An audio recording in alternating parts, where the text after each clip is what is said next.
Hi, my name is Nigel Griffiths. I work in the Advanced Technology Centre in the UK, part of IVM Europe. In this IVM movie, we're going to concentrate on partition mobility, jumping a logical partition between two machines with no interruptions. In this logical diagram, we have a source machine running a client logical partition. It is using a virtual Ethernet and virtual disks. The virtual disk is actually a whole SAN LUN passed to it via the IVM VIO server. On the right hand side we have a target machine to which we're going to move this client logical partition. It has to be on the same Ethernet subnet and have access to the same storage area network and the LUN. The first phase of partition mobility is a validation stage where the two IVM servers check that they have access to the same physical network and the same physical LUN on the storage area network. The target then builds a client logical partition and puts in the virtual Ethernet and virtual disk for it. Next, the memory of the client logical partition is moved from the source to the target. The memory copy is actually performed by the IVM VIO servers across the network. So the speed of your physical network is the most important factor to determine how long partition mobility will actually take. Next, the client logical partition on the source machine is frozen. Its state and the last few memory pages are copied over to the client logical partition on the target machine and then resumed, and the applications will continue exactly as they were on the source. And finally, the source client logical partition is removed from that IVM VIO server. To show you partition mobility, we have to have, of course, two machines between which we'll move our logical partition, and each of those machines in our case are running IVM. This is our machine here. You can see at the top here it's our orange machine. You can see here the serial number of the machine ends with A51. If we go to our target machine here, we'll see that the machine is called red up here and the serial number is A41 instead of 51. Now if we go to look at our partitions, my partitions here are called red and there's an extra one here called test. This is my target machine. If I go back to my source machine here are my orange logical partitions just by using that name, and we use that same name as the host name to make things nice and simple. So here's my orange partition that I want to jump. This is my logical partition 5. Let's have a quick look at this logical partition, the one we're going to move. Nothing unusual here. We look at the memory allocated to it. It's 2 gigabytes, a typical small logical partition. Processing power, it's got half a CPU.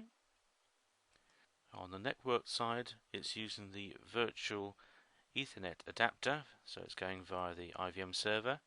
This is mandatory. We cannot use a host Ethernet adapter as a physical device, and that can't be moved, of course, between two machines. It's actually plugged into that machine. And we have no other adapters here.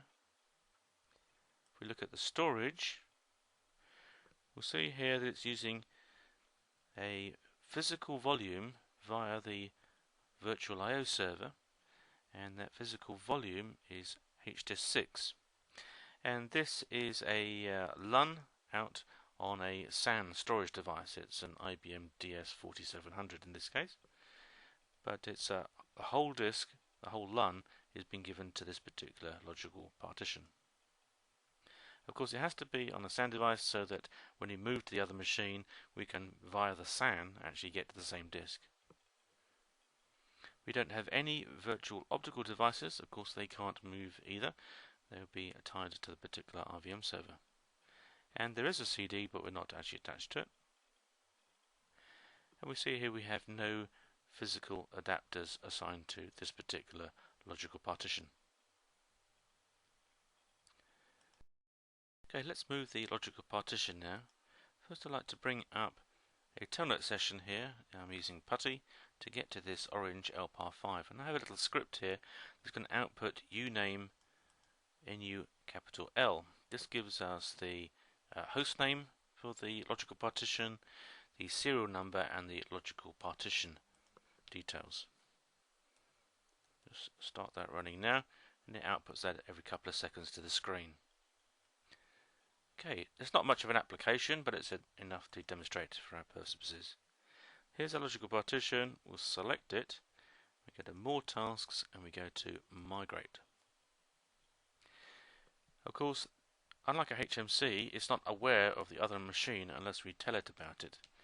So in here we're going to put the other machine, which is red IVM. Login is padmin, and I put in the superuser password, and I'll click validate. This will do us a quick check. Just ignoring here Firefox that's asking to save the passwords. This validate then is going to check with the other IVM server, has it equally got access to the SanDisks and the virtual network, so it has to be on the same network segment. And it checks if the CPU is available and the memory is available, and it says yes, that's complete, and it's happy to go. So now we can start the migrate, and we're happy that this will actually work. It will again do the validation just in case something changed in the meantime. Once that's complete, it will give us a panel showing the details of it actually happening. If we go to the target machine here and do an update, nothing's happened so far, so we go back to the source machine.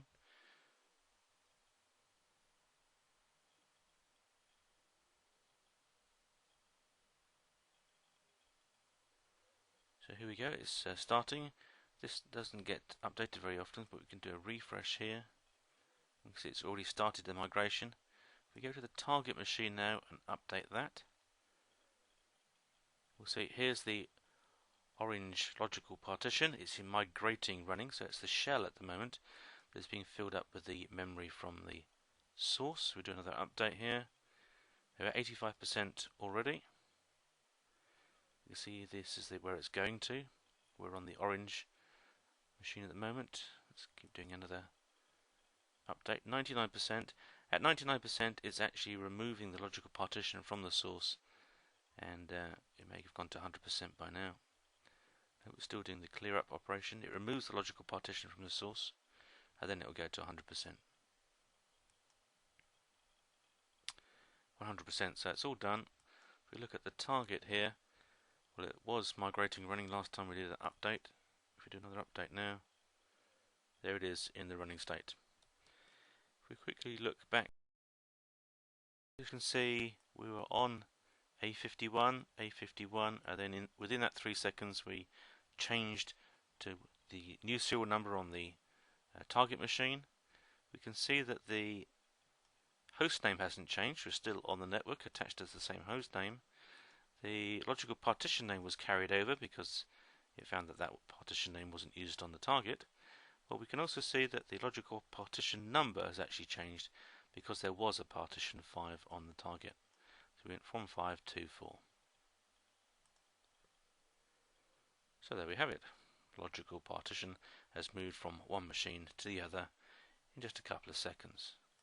We go back to the source here, and we look at monitor tasks. We can see here is the migrate, and it actually took 37 seconds to complete. Well, that's partition mobility. It took me 3 times longer to explain it than to actually do it.